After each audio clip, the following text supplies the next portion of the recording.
The whole issue behind this book, as I said, is how, why and for how long and to what extent government agencies have taken an interest in the mysteries of the past. Now, when I say government agencies, the best way I can describe it, if you kind of imagine Indiana Jones type characters working for the CIA and travelling around the world and investigating things like the Ark of the Covenant and the Holy Grail and stuff like that, that is literally the scenario we're seeing.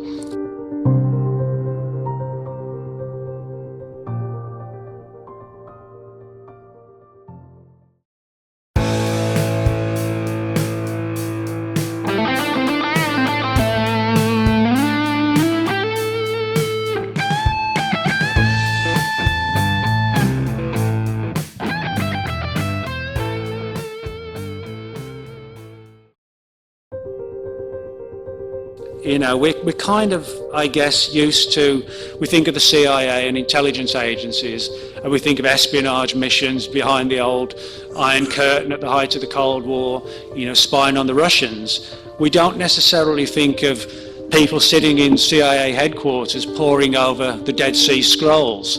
But that is actually literally what we are seeing.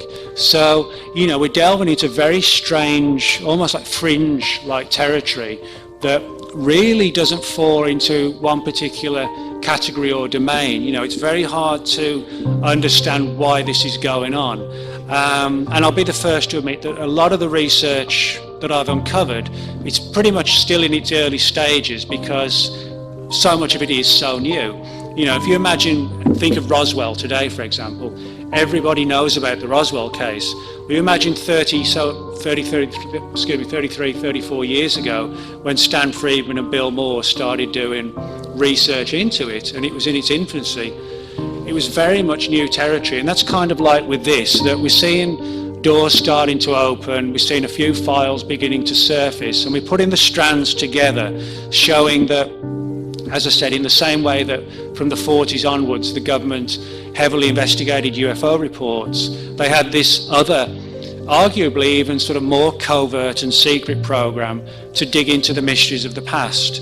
And the more data that I've been able to find, I've been able to come up with what I think is the probable reason why they're looking into these mysteries. And it has nothing to do with archaeology or furthering our knowledge of the history of the human race. That is sort of, they have answered some of those questions, but that's sort of a byproduct to the reason why they're doing the research, which I'll make clear to you.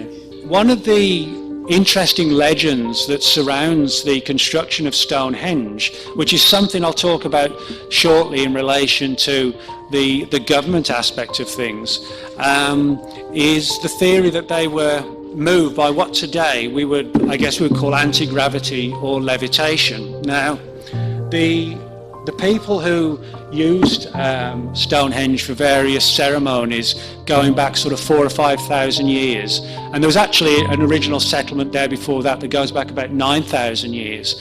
They have legends and stories about how magicians would tap the stones and they would sort of rise slowly into the air, and they could be pushed very lightly and gently, kind of like, imagine like a rowing boat on the water. You just push it along and it would move with the tide.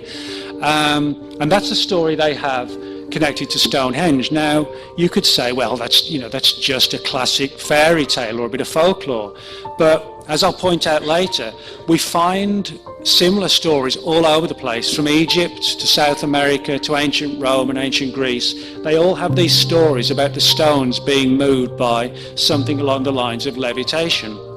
And this sort of got me interested, and I started doing research into a lot of these sort of folkloric legends around the world about how these massive stones are supposedly moved by very alternative means. And when I began digging into that, that's when I first stumbled on this angle that the government was looking into that as well. And that was one thing I never expected to find. You know, I chiefly thought I was going to uncover old documents and, parchments and that sort of thing that somebody had written 3,000 or 4,000 years ago, not to find actual government records on the feasibility of moving stones via something like levitation, which is actually what I did uncover. So that's what set me off, was this sort of research into Stonehenge, and the government angle was a byproduct of doing that research. Now, as far as I've been able to determine, at least, the earliest involvement of the US government in ancient mysteries began in 1947 with the Dead Sea Scrolls. Now, the Dead Sea Scrolls, they're called the Dead Sea Scrolls because they were discovered on the Dead Sea, surprise, surprise, and at a place called Qumran in a series of caves. And they were discovered in 1947. And they're on wide public display today. Anybody can go and see them. But in 1947, well, it's a very interesting year, 1947. You had the Roswell incident. You had Kenneth Arnold's famous UFO encounter that led to the creation of the term flying saucer. 1947 was also the year that the CIA was formed, and it was the same year that the Dead Sea Scrolls were found on the Dead Sea. Now, when the CIA was created, they basically carried on the work of two previous intelligence groups, one of which existed in the Second World War and one post-war. One was called the Office of Strategic Services, the OSS, and the other one was called the Central Intelligence Group. And when the CIA was established, they basically offered jobs to all the guys who had previously been in those two organisations, said, hey, do you want to come on board for this new group we're setting up? And of course a lot of them said, yeah, sure. And one of those who did that was a guy named Miles Copeland.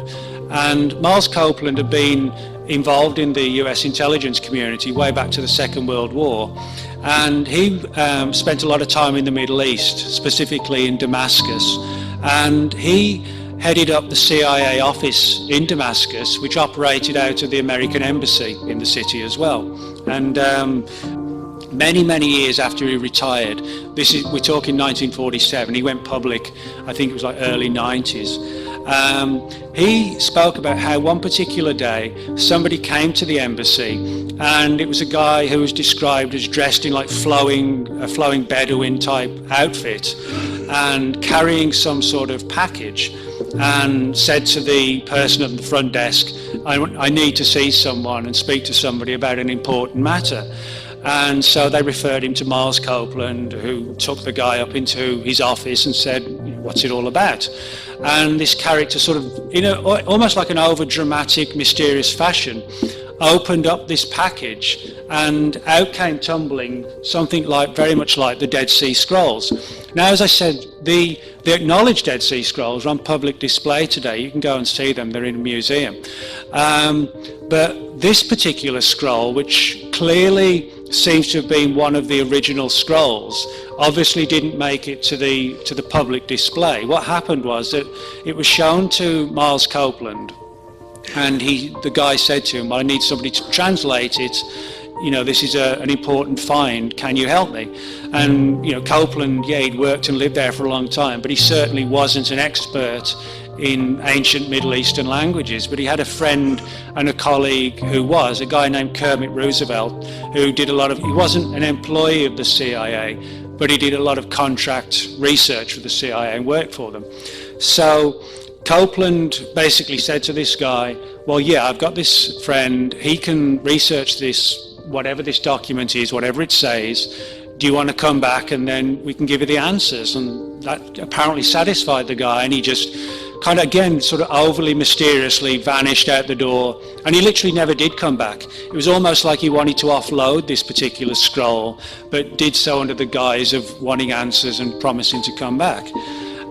So Miles Copeland copied one by one the pages. He just photographed them all and printed off large-scale photographs, sent them to Kermit Roosevelt for analysis. And what happened then was that for some weird reason, that particular scroll became subject to a CIA classified order. That's to say that one of these ancient parchments from however many thousands of years ago entered the CIA, and somebody said, there's something significant about this. and they essentially put a top secret stamp on it. Now, this surprised even Miles Copeland, because like most of us, his first thought is, well, why on earth would the CIA have not just an interest in the scroll? They might want to look at it to try and decipher it for this guy, but why on earth would it then become a matter of national security? That didn't seem to make any sense at all. So he tried to find out more about it and could not get any answers. He never saw the scroll again. He never saw the photographs again. For all intents and purposes, the story was just as dead and buried as the scrolls had been for thousands of years. And it kind of mystified him, and he didn't really do anything else with it, because what else could he do?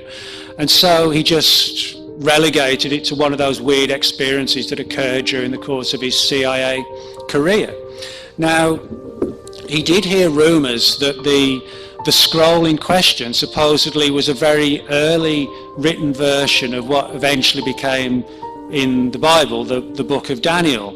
And supposedly it related to a lot of things like strange dreams and prophecies and trying to forecast the future and things like this on the part of Daniel. And what's interesting is that, regardless of whether people take these stories literally or not, it was in this very same time period that the CIA began its very early research into things like remote viewing and psychic spying.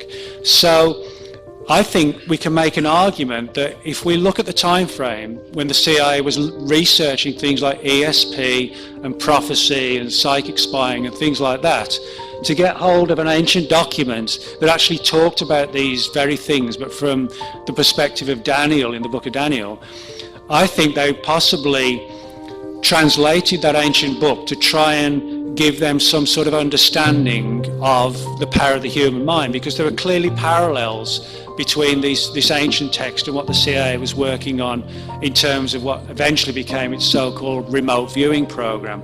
So what we're seeing here is probably the earliest example of why intelligence agencies have taken an interest in the mysteries of the past, and it's because where there's some sort of military potential or military capital gain, if you like. So, it isn't so much about furthering our knowledge of archaeology, of history, of the Bible, or any, Middle Eastern religion. It's about, is there some sort of value we can learn or gain from studying these phenomena that we could turn into like a military objective, if you like.